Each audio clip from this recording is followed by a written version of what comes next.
Hey everybody, Smart Silver Stacker here. We are live and we need to talk, ladies and gentlemen, because these markets are reaching a breaking point. They're reaching it very quickly, and we're going to take a look at the markets today. I also want to talk a bit about the pullback that we have seen in the price of gold and silver. I'll tell you what I think that really means, and then we're going to get into a report from S&P Global, which really shows just how precarious the position of many of these banks are at the moment and why we need to be getting prepared. So first of all, let's take a look at the markets. The pain is continuing today. First of all, we have got the 10-year yield up 1.7%. This again, a huge move for the US debt market. These moves that we're seeing now seemingly on a daily basis in the 10-year yield, moving up 1%, 2%. It's a very big move, especially when you see them back to back like this for what is supposed to be the largest and most liquid debt market in the world. And of course, alongside with bonds selling off, we are seeing markets selling off in a big way. We've got the S&P, the Dow, the Nasdaq, and the Russell 2000 all in the red. Although, interestingly, you've actually got the metals being fairly resilient today. The commodities putting on a bit of a good face despite the sell-off that we're seeing in other areas. Gold slightly down, silver putting on a tiny fractional gain in the green, but that is notable considering how far everything is dropping. And then I'm trying to pull up the price of oil here. Oil's up too. Oil's in the green. So commodities are doing well. But this sell-off that we're seeing in the U.S. debt market is a big problem for these banks, folks. And it's not just that. I mean, we're going to get into multiple factors which are pushing these banks towards a breaking point, towards a major financial crisis here in the U.S. markets. And it is possible that we could see all of these markets selling off in a very big way. Of course, I think that the ultimate outcome will be massive inflation if we do see that, not because of the collapse or the crisis, but because of the inevitable response to that crisis. Now, before we get into this data, which is not looking good for these banks, let's talk about gold and silver real quick. So gold down to 1843, silver down to 2145. Pretty big drop that we have witnessed in the price of the precious metals. Now, I just picked up another ounce of gold. I just got this from SD Bullion, who also happens to be today's video sponsor. You can check them out at sdbullion.com with the link down in the description. Right now, new customers can get gold or silver at spot by visiting sdbullion.com/new. Now, I didn't pay spot for this bar, but I paid $29 over spot. Of course, when I bought this a little over a week ago, the spot price for gold was much higher. So, if I had waited to buy that ounce of gold, could I have gotten it cheaper today? Yeah, absolutely, 100%. Do I regret buying this ounce of gold? No, I do not. In fact, now that the price has come down, I am probably going to buy more. Now, if you recall, over the past couple of weeks and months, I've warned of a potential drop that was coming in the price of the precious metals. I mean, you could look at the charts. Long-term chart for silver certainly looked like there was some room to fall down. There was this kind of overhanging problem of rising rates, the potential for a deflationary crisis, which we now are finding ourselves in the midst of. And I said that if markets begin to tank and the debt market begins to sell off and you start to see the cracks show, we're going to see the price of gold and silver fall. So here's a question for you. If I thought that the markets were going to fall, why did I go ahead and buy that ounce of gold? Well, the reason is that although I believe in the event of a deflationary crisis, we could see the price of commodities, including gold and silver, falling, there's going to come a point here. We're going to reach it.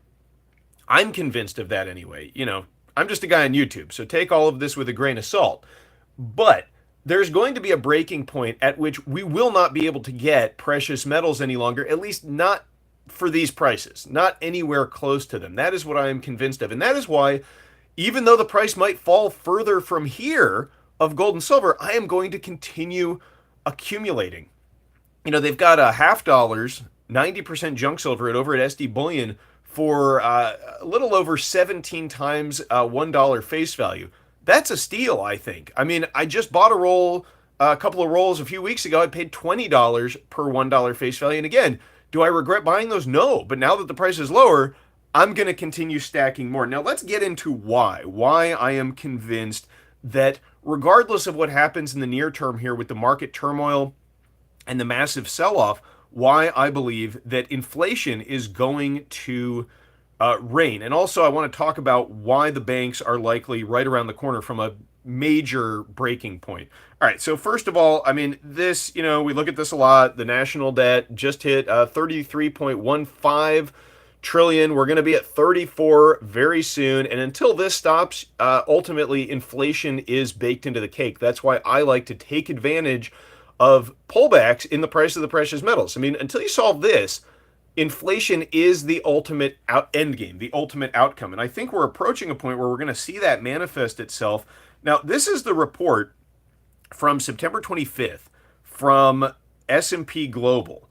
U.S. banks report $872 billion year-over-year drop in deposits.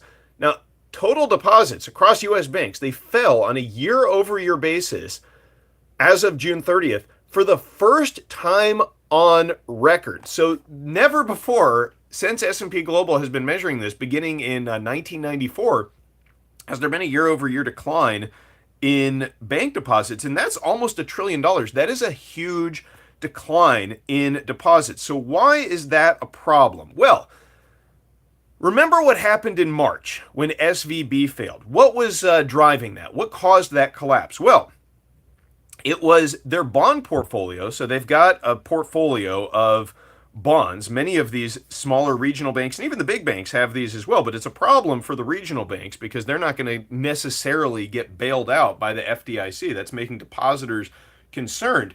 They're sitting on portfolios of these US bonds that yield a lot less than 4.77%. Now, keep in mind, this rate that we just hit in the 10-year, we haven't seen a rate this high in the 10-year yield since 2007, right before the onset of the Great Recession. And if we continue to march higher in these yields, the risk of a massive recession moves higher.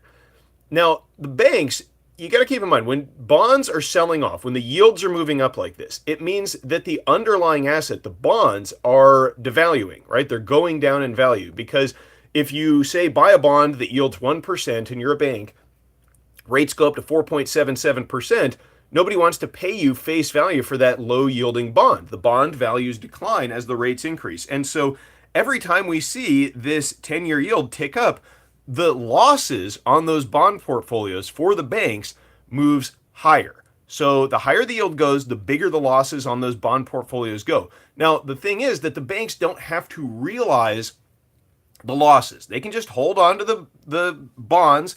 They have some funny accounting methods over there where they don't have to actually record the bonds on their balance sheet at what they're actually worth. They don't have to mark them to market. They just record them at their face value. Okay, so, whatever they're going to receive when the bond reaches maturity. Even if they went into the market and tried to sell that bond today, it would be a lot less than that. That's how much they can say it's worth on their balance sheet. But if depositors at these banks begin pulling out their funds, the banks have to get that cash somewhere. What do they sell? Well, they have to sell the bonds. Well, now, when the banks sell those bonds off, they have to realize the loss. They have to actually sell it for what it's worth in the market. They can't get the face value for it. And that means that they have to take a loss. And that is what triggered the collapse of SVB. Now, things have not gotten any better since then. As you saw from that report from S&P Global, depositors are continuing to pull money out of the banks. That means eventually they're going to be forced to realize the loss, or alternatively, there is an option that will not require them to sell those bonds, but that will mean debt monetization. That will mean Fed intervention. This is the chart of the BTFP, the Bank Term Funding Program, the quote-unquote emergency facility that the Fed put into place for these banks back in March, where what they'll do is they will take these bonds at their face value, not their market value, take them at face value as collateral from the bank. They'll loan out the full face value to the bank. Then the bank can give that money to their depositors. They raise liquidity without having to take the loss. And the Fed winds up with these things on their balance sheet. Now, the idea is that this is an emergency facility. Eventually, the banks will pay back those loans and they'll take back their crappy, low yielding bonds. But that's not what's been happening. You can see that it spiked up in March and it's kind of continued marching higher, albeit at a slower pace, to be fair, but it actually just hit a record high last week. So the banks are continuing to make use of this credit facility because if they didn't have this available, they would be in a liquidity crisis. They would be forced to realize the losses on those bonds.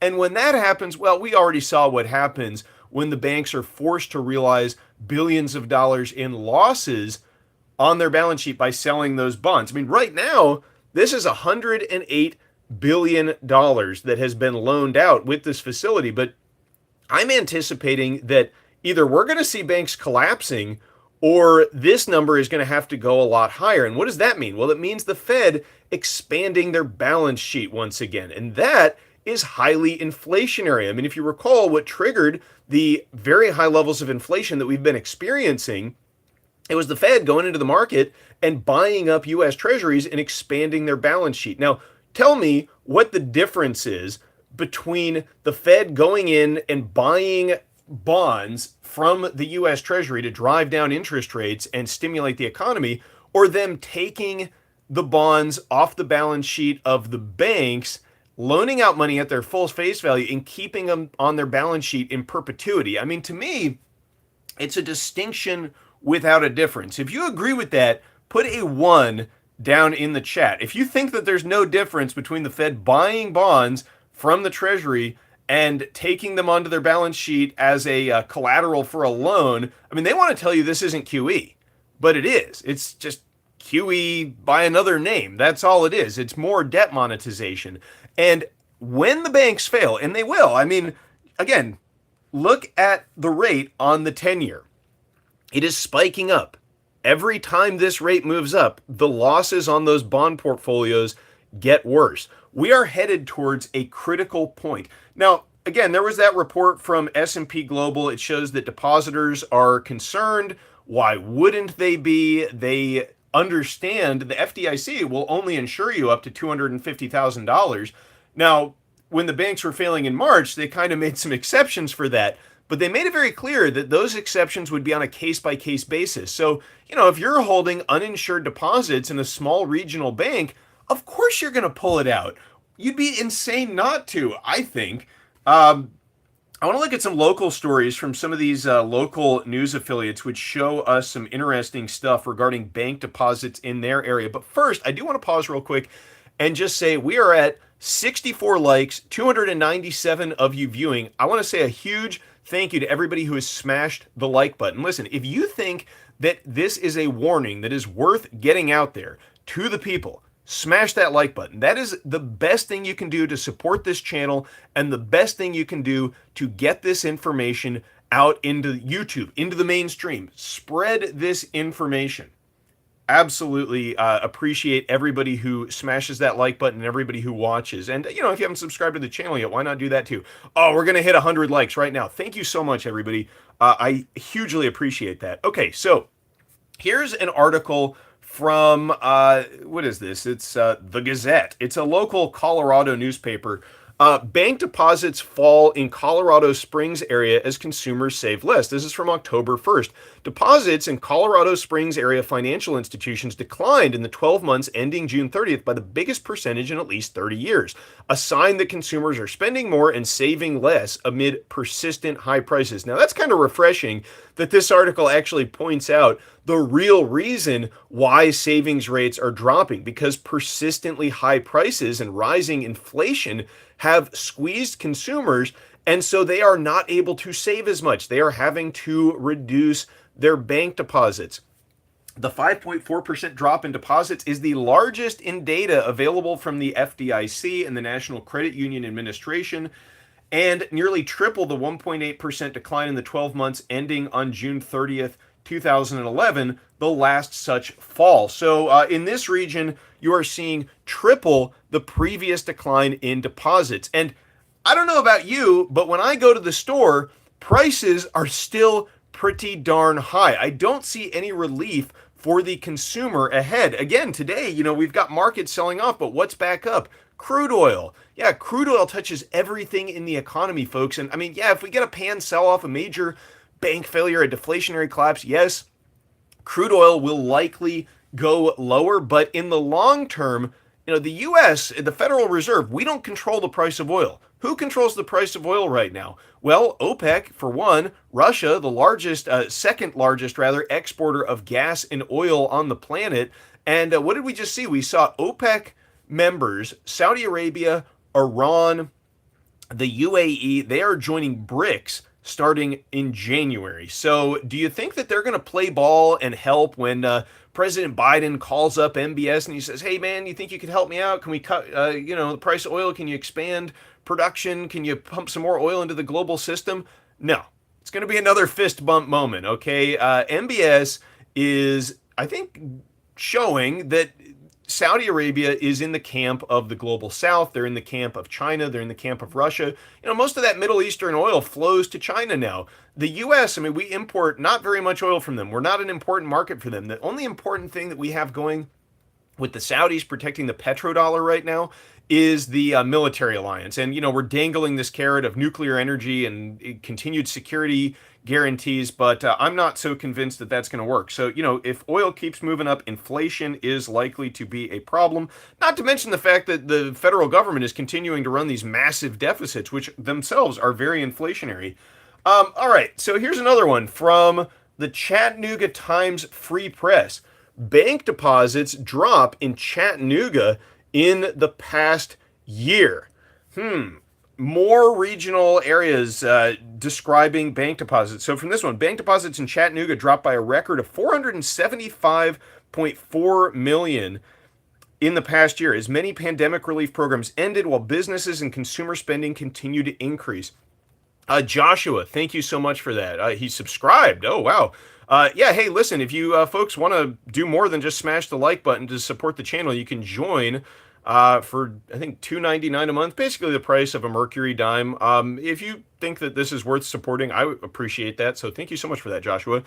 The Federal Deposit Insurance Corporation said total deposits in the 29 commercial banks operating in metropolitan Chattanooga totaled $14.8 billion as of June 30th, down by more than 3.2% from a year earlier, even with the addition of another commercial bank in the market. Okay, so commercial banks are losing deposits there. They opened a fresh one, a new bank, but still deposits are falling. So you get the idea here, folks. I'm not going to belabor this point any further, but the banks are under tremendous pressure, unbelievable pressure at this point as bond yields continue to spike up and depositors are withdrawing their funds.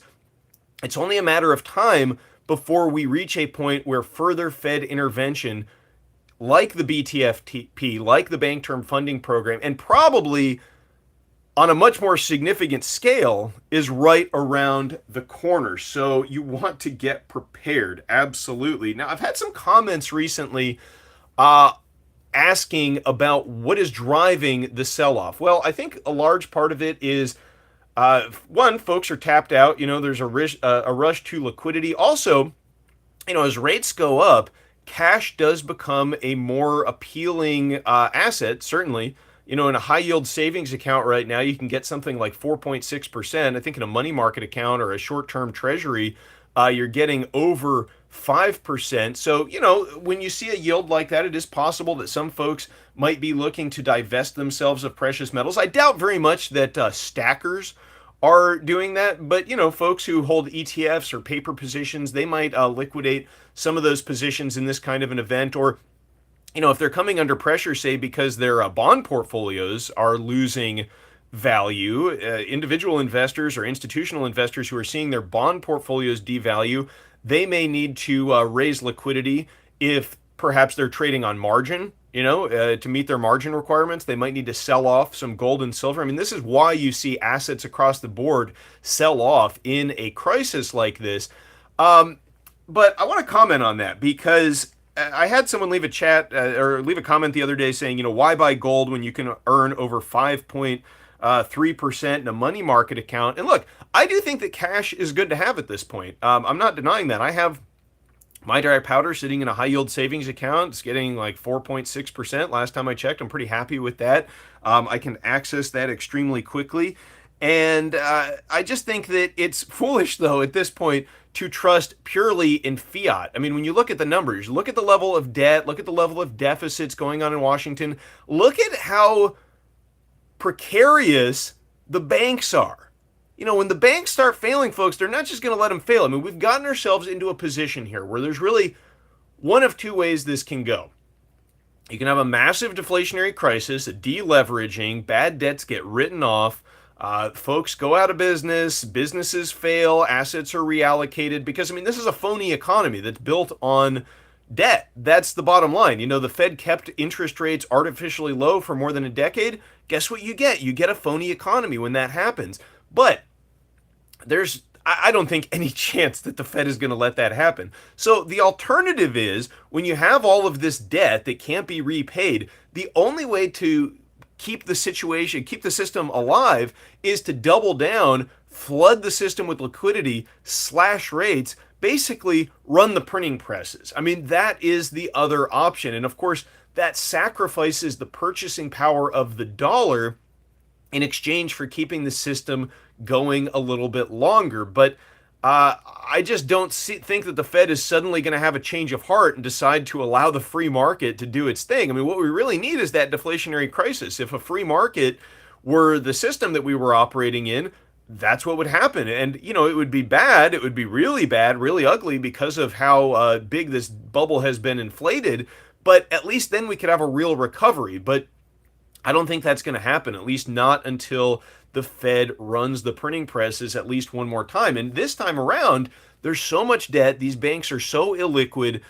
The rates are spiking up so much. The government is borrowing so much. International holders of U.S. treasuries are dumping them. The Fed is going to have to fulfill its role as the buyer and lender of last resort in a massive way. And that is not going to be good for the U.S. dollar. That is going to make 5% on your savings account look pretty minimal compared to the loss of purchasing power in the dollar. And, trusting in a fiat currency is unwise, I think, but trusting in a 52-year-old fiat currency is an even worse decision. The US dollar in its current form has been around for about 52 years. It was 1971 when Richard Nixon ended the convertibility of the dollar into gold.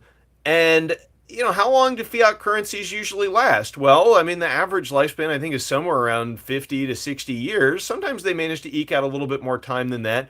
But I think the idea of just, putting all of your assets into treasuries or a high yielding account at this point, making 5% is, look, it's not investment advice. I'm just telling you my thoughts, but that's a huge risk, I think. And, I think a lot of times people take a very short-term view of things. Hey, Sean Fu in the chat. Yeah, hey, Sean. If you guys haven't checked out Sean's channel, he's one of the best macroeconomic analysts out there. I highly recommend you go check out Sean's channel and subscribe. He's going to keep you up on all of these markets better than just about anybody else on YouTube, in my opinion. So definitely check out Sean Fu's channel. So I wanted to run a little thought experiment to wrap things up here. I mean, if you were looking at where to put money, not in the short term, but let's say, again, this is a thought experiment, so we can use some, unrealistic numbers here. Let's say you had to hold an asset for 100 years. Would you want gold at today's prices, or would you want cash in a savings account? And I say this to illustrate a point. Let's say the 5.3% yield is locked in on your money for the next 100 years.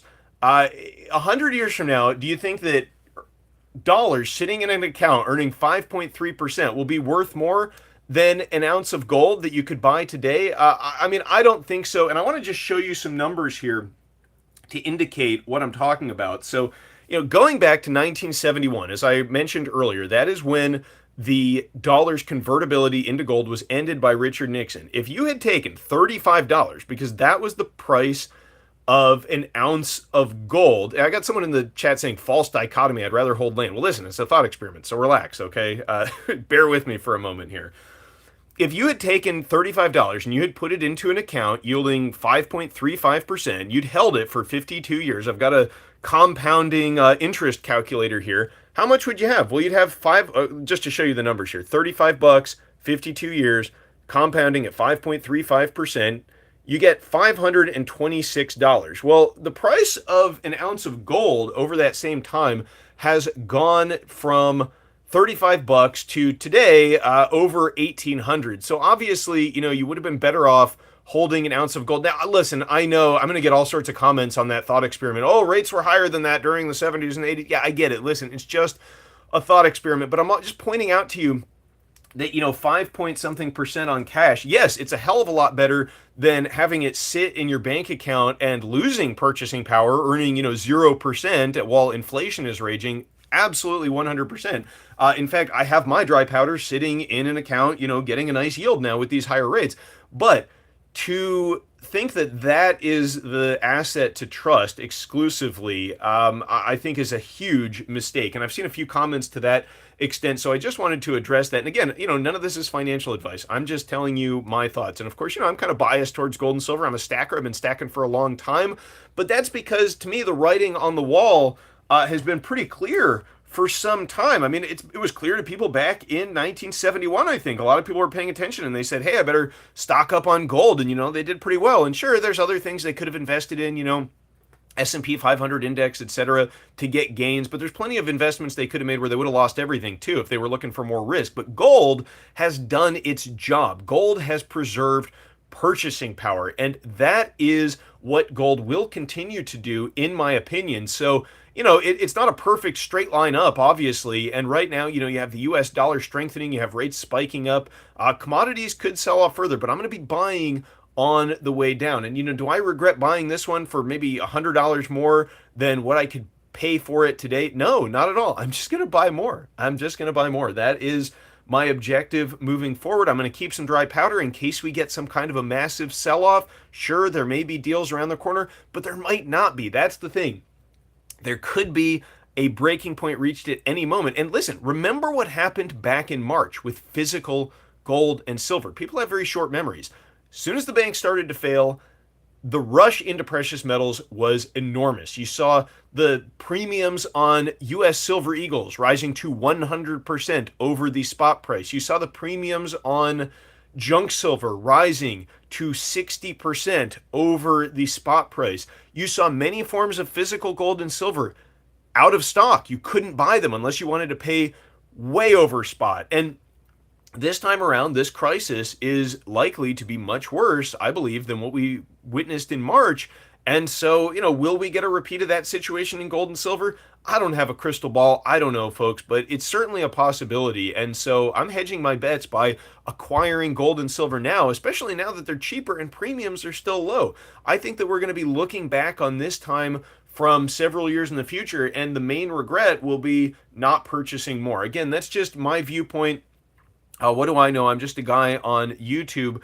Let me know what you think in the comments down below. Is now a good time to continue acquiring gold and silver? Are you just holding dry powder hoping for a decline, or are you enjoying just the high yield on a money market account or short-term treasuries or savings account? I always like to hear from all of you, so leave me a comment down below to let me know what you think.